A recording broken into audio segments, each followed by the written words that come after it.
Apple released 3 MacBooks this week for 2026, the M5 Pro, the M5 Air, and something completely new. So new, they literally called it Neo. What does this mean for your MacBook choices in 2026? We might have an unexpected decision to make. Hi, Simon, and here's everything you need to know about the new MacBook Neo, where it sits in comparison to the new M5 flagships, and what this might actually mean for your work and wallet this year. This video is sponsored by Scribe, by the way. All right, first, look at this thing. $599, 4 colors, blush, indigo, silver, and citrus. If you remember that iBook G3, Apple's original colorful laptop from 1999, well, 1, you're quite old, and 2, it seems to be bringing that energy, doesn't it? That tangerine, blueberry, and key lime look brought back to life 27 years later. Apple's entry-level laptop has color again, and it could end up being the most exciting Mac announcement this year. I certainly think it's going to be the one that's talked about the most. But here's the real question nobody's answered yet. At $599 with an A18 Pro chip inside, that's the same chip from the iPhone 16 Pro, will it actually be any good? And in a world where AI is changing what we need from our computers, who is this really for? And I think the answer is more complicated than Apple wants you to believe. Plus, a reason you might want to skip the Pro entirely coming up in a bit. But let's start with the MacBook Neo, because Apple clearly put a lot of thought into this one. The design is really lovely. Aluminium, 2.7 pounds, fanless, completely silent, and those 4 colors. They're not just pretty, they're a bit of a statement. The last time we saw color like this on a MacBook, it was called the iBook in '99. Those machines were iconic. They told the world a computer could be fun. And the Neo is doing the same thing 27 years later. The color-matched Magic Keyboard is a lovely touch too, very iPad inspired, and I think Mac enthusiasts are gonna love this design angle. I think this is probably the most personality Apple has put into a laptop in a while, certainly since the Steve Jobs era. In fact, they've called their marketing campaign Love at First Mac, which tells you exactly who they're aiming this at. Students, first-time buyers, people whose first Mac might be this one, and actually, if you own an iPhone and own a Windows computer, this is probably squarely aimed at you too. So if you're thinking maybe next year, well,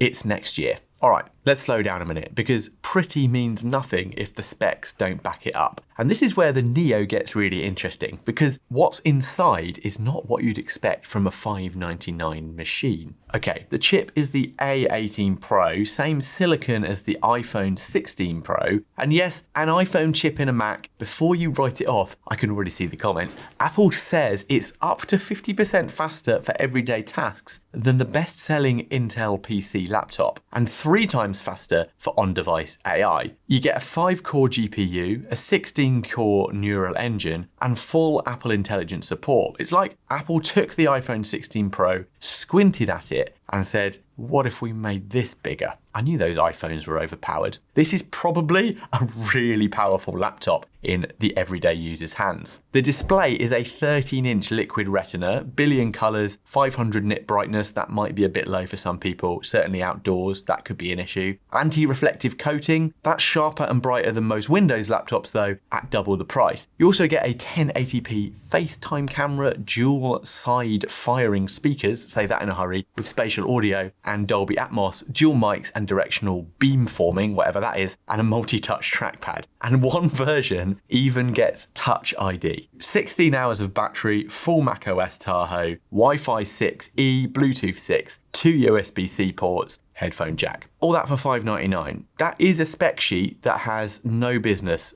being that potentially great. I've seen $1,000 Windows laptops with worse screens, worse speakers, and trackpads that feel like it was designed out of spite. But all of that doesn't necessarily mean you should buy one when there's a new Air on the scene.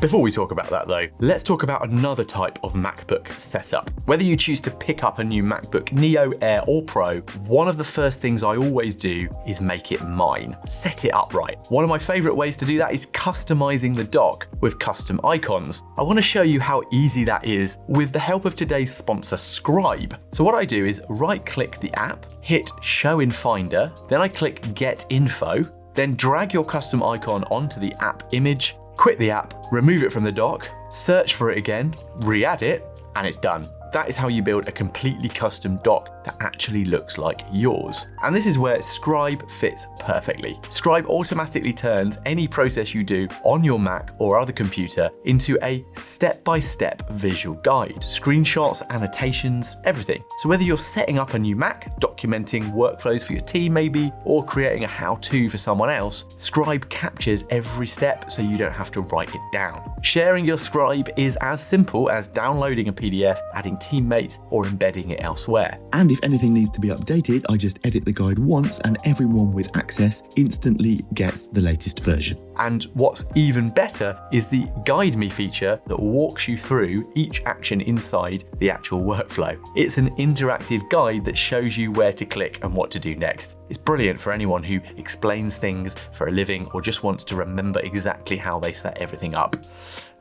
Like me. Link to Scribe in the description. Go check it out. It is really awesome. And if you want the design I use, I've got my minimal icon packs and these seasonal wallpaper designs all available at bettercreating.com, including my recently updated physical buttons pack inspired by Dieter Rams and teenage engineering. You know if you know. And you can bring that look fully realized to iPhone and iPad. I even put my Scribe demo in the icon pack download. Links below. Right, back to those other MacBooks, because the Neo doesn't exist in a vacuum. Apple launched 2 other machines this same week, and the comparison changes your perspective entirely. So, full picture, we've got Neo at $599, the MacBook Air M5 at $1099, and then the Pro M5 starting at $2199. Apple really said something for everyone and meant it literally. Your wallet just has to figure out which everyone you are, or rather, your work does. So let's start with the ones that I think most people will want to choose between, unless they're one of those power users. It's Neo versus Air first. So the Air M5 is 100 more than last year, $1099, because Apple doubled the base storage to 512 gigs. You get the full M5 chip and the 10-core CPU. That's meaningfully stronger multi-core performance and better sustained workloads. You get Thunderbolt 4 ports, MagSafe charging, and a 12-megapixel center stage camera for your webcam. That's a genuine upgrade over the Neo's 1080p, a 3-mic array, and up to 18 hours of battery. And the N1 chip will give you Wi-Fi 7 and Bluetooth 6. The Neo is still on the Wi-Fi 6E, but I don't really understand all that. Not a deal breaker, but in 2 or 3 years, you might notice. And here's the thing I teased earlier, the part about AI that a lot of people are not thinking about. We are at a moment where AI is fundamentally changing what we need from our computers. Apple Intelligence being good yet or not, these on-device AI features are only going to get more demanding. The A18 Pro handles today's workloads fine, but if you're buying a laptop to keep for 4 or 5 years, the M5 gives you significantly more room to grow. It's just not faster now, it's faster later. I'm using Claude Cowork on my computer now, and it's blowing my mind how it's transforming the Mac. So get subscribed for more on that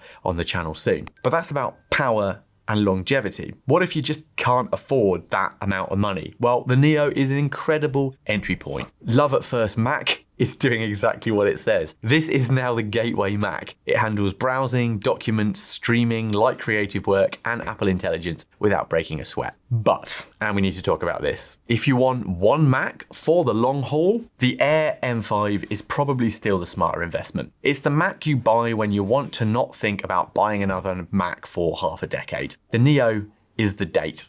The Air is the marriage. Right, a quick word on the MacBook Pro M5 because it's a different conversation. M5 Pro and M5 Max chips are now here. I mean, these are going to be wild, I would think. CPU 30% faster, GPU up to 50% faster, I guess, than the M4, SSD twice as fast, N1 chip and Wi-Fi 7, battery up to 24 hours, starts at $2199 and goes up to $3,899 for the 16-inch Max, at which point your bank sends you a wellness check. This is a performance play, my friends. Video editors, developers, 3D artists, anyone who genuinely pushes hardware to the limit, if that's you, this could be the way forward. But here's the honest question that we need to be asking. Should you even buy the Pro M5 right now? Because the rumors are very loud that a full redesign MacBook Pro is coming later this year, or more likely early 2027. OLED display,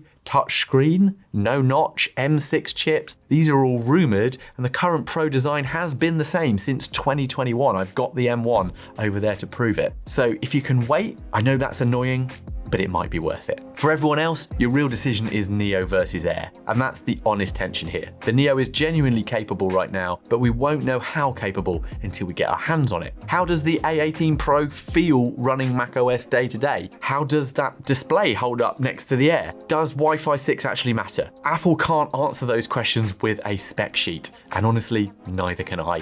Yet. Pre-orders are open now, they ship March 11th. When they arrive, I'm gonna try and do a comparison if I can get my hands on them. That's it. If you wanna go and customize your Mac, you should definitely go and watch this and this one for my ecosystem recommendations. And yeah, I'll see you on the next one. Bye.